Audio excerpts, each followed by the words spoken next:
Hello' বন্ধু বান্ধৱীসকল সকলোৰে খবৰ বাৰু ভালনে?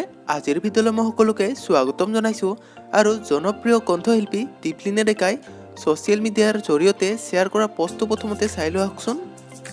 বন্ধু বান্ধৱীসকল, দীপলিনা ডেকাই লিখিছে যে এই গীতটি চাগে বেয়া পোৱা মানুহ নোলাব। সৰুৰে পৰা গুণগুণাই থকা গীতটি এনেদৰে নতুন ৰূপত পৰিৱেশন কৰিবলৈ পাই বৰ ভাল লাগিল। বন্ধু বান্ধৱীসকল, প্ৰতিদিন টাইম টিভি চেনেলৰ গীত নামৰ এটা শ্ব'ত দীপলিনা ডেকাই পুৰণি এটা ভাল লগা গীত নতুন ৰূপত পৰিৱেশন কৰিছে।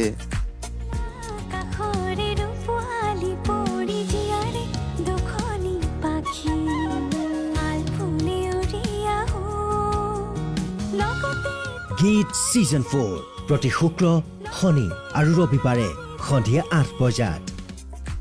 বন্ধু বান্ধৱীসকল, আজিৰ ভিডিঅ'টো আছিল ইমানেই। যদি ভিডিঅ'টো চাই ভাল পালে প্লিজ আমাৰ ভিডিঅ'টো এটা লাইক কৰি দিব আৰু যদি চেনেলটোত নতুনকৈ আহিছে তেতিয়াহ'লে ছাবস্ক্ৰাইব কৰি বেল আইকনটো প্ৰেছ কৰিব, যাতে এনেধৰণৰ আপডেটসমূহ আপুনি বা আপোনালোকে প্ৰথমত পায়। আজিলৈ বাই।